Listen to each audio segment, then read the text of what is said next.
ರೀಸೆಂಟಾಗಿ ಸಿನಿಮಾಗೆ ಸೆನ್ಸಾರ್ ಕೂಡ ಆಯಿತು. ಯುಐಗೆ UA ಸರ್ಟಿಫಿಕೇಟ್ ಸಿಕ್ಕಿರ್ತಕ್ಕಂಥ. ಹೌದು. ಒಂದು ಖುಷಿಯಾದ ವಿಚಾರ ಏನಂದರೆ, ಉಪೇಂದ್ರ ಅವ್ರು ಏನು ಹೇಳಕ್ಕೆ ಹೊರಟಿದ್ದಾರೆ ಅಂತ ಅವ್ರಿಗೂ ಅರ್ಥ ಆಗಿ ಒಂದು ಕಟ್ ಕೊಟ್ಟಿಲ್ಲ. ಸೂಪರ್. ಅದು ಒಂದು ಬಹಳ ನೋ ಕಟ್ಸು ನೋ ಮ್ಯೂಟ್ಸ್. ನೋ ಕಟ್ಸು. ಸೂಪರ್. ಬಹಳ ಒಂದು ಅದು ನಮ್ಗೆ ಅದರಲ್ಲೇ ಗೊತ್ತಾಗ್ಬಿಡುತ್ತೆ. ಸೊ ಅವರು ಎಷ್ಟು ಖುಷಿ ಪಟ್ಟಿದ್ದಾರೆ ಅಂತ. ಯಾವುದೇ ಕಟ್ಸ್ ಕೊಟ್ಟಿಲ್ಲ. ಸಿನಿಮಾದ duration, length of the cinema ಎಷ್ಟು? 2 ಅವರ್ 12 ನಿಮಿಷ. 2 hours 12 minutes. ಹೌದು. ನಾನು ಈ ಮಾತು ಏನಕ್ಕೆ ಕೇಳ್ತಾ ಇದ್ದೀನಿ ಅಂದರೆ, ಇತ್ತೀಚೆಗೆ ಏನು ಮಾಡ್ತಾರೆ ಅಂತಂದರೆ, 4-5 ವರ್ಷಗಳಿಗೆ ಒಂದೊಂದು ಸಿನಿಮಾ ಮಾಡ್ತಾರೆ ಕೆಲವರು. I don't want to name them. ಅವ್ರು ಏನು ಮಾಡ್ತಾರೆ, ನಾವು ಮಾಡೋದೇ 4-5 ವರ್ಷಕ್ಕೆ ಒಂದು ಸಿನಿಮಾ ಅಂತ ಹೇಳ್ಬಿಟ್ಟು ಅಷ್ಟು ವರ್ಷಗಳ ಫ್ರಸ್ಟ್ರೇಷನ್ನ ಸಿಕ್ಕಾಪಟ್ಟೆ ಲೆಂತ್ ಸುತ್ತಬಿಟ್ಟು 3 hour 3.5 hour 4 hour ಥಿಯೇಟ್ರಲ್ಲಿ ಕೂರಿಸ್ಬಿಡ್ತಾರೆ.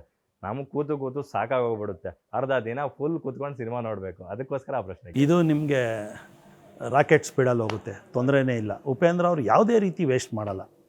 ಅದೊಂದು ಬೇರೆ ನಿರ್ದೇಶಕರಿಗೂ ಉಪೇಂದ್ರ ಅವ್ರಿಗೆ ಏನು ಡಿಫ್ರೆನ್ಸ್ ಅಂದರೆ, ಅವ್ರು ವೇಸ್ಟ್ ಮಾಡಲ್ಲ. ಅವ್ರಿಗೆ ಎವ್ರಿ ಪೈದೂ ಆ ಒಂದು ಇದು ಗೊತ್ತು, ಇಂಟೆನ್ಸ್ ಏನಂತ. ಸೊ ನಾನು ರೀಸೆಂಟಾಗಿ ಒಂದು ಟ್ವೀಟ್ ಚೆಕ್ ಮಾಡ್ತಿದ್ದಾಗ ನನಗೊಂದು ರ್ಯಾಂಡಮ್ ಆಗಿ ಒಂದು ಪೋಸ್ಟ್ ನೋಡಿದೆ ನಾನು.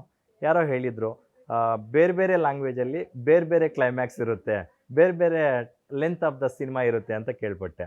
ಹೌ ಕ್ಯಾನ್ ಇಟ್ ಪಾಸಿಬಲ್ ಅಂತ ಅನ್ನಿಸ್ತು. ಸೊ ಪ್ರೊಡ್ಯೂಸರ್ ಆಗಿ ನೀವೇ ಅದಕ್ಕೊಂದು ಕ್ಲಾರಿಫಿಕೇಶನ್ ಕೊಡ್ಬೋದಾ? ಏನಂದರೆ, ಉಪೇಂದ್ರ ಅವ್ರ ಅಭಿಮಾನಿಗಳು ಅವರಷ್ಟೇ ಡಿಫ್ರೆಂಟು. ಸೊ ಅವ್ರವ್ರ ಕಲ್ಪನೆಯಲ್ಲಿ ಅವ್ರು ಆಗ್ತಾ ಇರ್ತಾರೆ. ಓಕೆ. ಸೊ ಇದನ್ನೆಲ್ಲ ಕ್ಲಾರಿಫೈ ಮಾಡಬೇಕಾಗಿರೋರು ಡೈರೆಕ್ಟ್ರೇ. ಓಕೆ. ಸೊ ಆ ಥರ ಇರಲ್ಲ ಅಂತಕ್ಕಂಥ ನಾವು 100% ಇರಲ್ಲ. ರೀಸೆಂಟಾಗಿ ಸಿನಿಮಾಗೆ ಸೆನ್ಸಾರ್ ಕೂಡ ಆಯಿತು. ಯುಐಗೆ UA ಸರ್ಟಿಫಿಕೇಟ್ ಸಿಕ್ಕಿರ್ತಕ್ಕಂಥ. ಹೌದು. ಒಂದು ಖುಷಿಯಾದ ವಿಚಾರ ಏನಂದರೆ, ಉಪೇಂದ್ರ ಅವ್ರು ಏನು ಹೇಳಕ್ಕೆ ಹೊರಟಿದ್ದಾರೆ ಅಂತ ಅವ್ರಿಗೂ ಅರ್ಥ ಆಗಿ ಒಂದು ಕಟ್ ಕೊಟ್ಟಿಲ್ಲ. ಸೂಪರ್. ಅದು ಒಂದು ಬಹಳ ನೋ ಕಟ್ಸು ನೋ ಮ್ಯೂಟ್ಸ್. ನೋ ಕಟ್ಸು. ಸೂಪರ್. ಬಹಳ ಒಂದು ಅದು ನಮ್ಗೆ ಅದರಲ್ಲೇ ಗೊತ್ತಾಗ್ಬಿಡುತ್ತೆ. ಸೊ ಅವರು ಎಷ್ಟು ಖುಷಿ ಪಟ್ಟಿದ್ದಾರೆ ಅಂತ. ಯಾವುದೇ ಕಟ್ಸ್ ಕೊಟ್ಟಿಲ್ಲ. ಸಿನಿಮಾದ duration, length of the cinema ಎಷ್ಟು? 2 ಅವರ್ 12 ನಿಮಿಷ. 2 hours 12 minutes. ಹೌದು. ನಾನು ಈ ಮಾತು ಏನಕ್ಕೆ ಕೇಳ್ತಾ ಇದ್ದೀನಿ ಅಂದರೆ, ಇತ್ತೀಚೆಗೆ ಏನು ಮಾಡ್ತಾರೆ ಅಂತಂದರೆ, 4-5 ವರ್ಷಗಳಿಗೆ ಒಂದೊಂದು ಸಿನಿಮಾ ಮಾಡ್ತಾರೆ ಕೆಲವರು.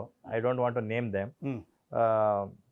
ಅವ್ರು ಏನು ಮಾಡ್ತಾರೆ, ನಾವು ಮಾಡೋದೇ 4-5 ವರ್ಷಕ್ಕೆ ಒಂದು ಸಿನಿಮಾ ಅಂತ ಹೇಳ್ಬಿಟ್ಟು ಅಷ್ಟು ವರ್ಷಗಳ ಫ್ರಸ್ಟ್ರೇಷನ್ನ ಸಿಕ್ಕಾಪಟ್ಟೆ ಲೆಂತ್ ಸುತ್ತಬಿಟ್ಟು 3 hour 3.5 hour 4 hour ಥಿಯೇಟ್ರಲ್ಲಿ ಕೂರಿಸ್ಬಿಡ್ತಾರೆ.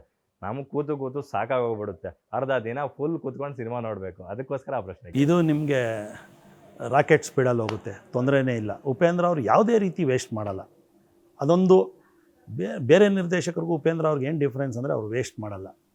ಅವ್ರಿಗೆ ಎವ್ರಿ ಪೈದೂ ಆ ಒಂದು ಇದು ಗೊತ್ತು, ಇಂಟೆನ್ಸ್ ಏನಂತ. ಸೊ ನಾನು ರೀಸೆಂಟಾಗಿ ಒಂದು ಟ್ವೀಟ್ ಚೆಕ್ ಮಾಡ್ತಿದ್ದಾಗ ನನಗೊಂದು ರ್ಯಾಂಡಮ್ ಆಗಿ ಒಂದು ಪೋಸ್ಟ್ ನೋಡಿದೆ ನಾನು. ಯಾರೋ ಹೇಳಿದರು, ಬೇರೆ ಬೇರೆ ಲ್ಯಾಂಗ್ವೇಜಲ್ಲಿ ಬೇರೆ ಬೇರೆ ಕ್ಲೈಮ್ಯಾಕ್ಸ್ ಇರುತ್ತೆ, ಬೇರೆ ಬೇರೆ ಲೆಂತ್ ಆಫ್ ದ ಸಿನಿಮಾ ಇರುತ್ತೆ ಅಂತ ಕೇಳ್ಪಟ್ಟೆ. ಹೌ ಕ್ಯಾನ್ ಇಟ್ ಪಾಸಿಬಲ್ ಅಂತ ಅನ್ನಿಸ್ತು. ಸೊ ಪ್ರೊಡ್ಯೂಸರ್ ಆಗಿ ನೀವೇ ಅದಕ್ಕೊಂದು ಕ್ಲಾರಿಫಿಕೇಶನ್ ಕೊಡ್ಬೋದಾ? ಏನಂದರೆ, ಉಪೇಂದ್ರ ಅವ್ರ ಅಭಿಮಾನಿಗಳು ಅವರಷ್ಟೇ ಡಿಫ್ರೆಂಟು.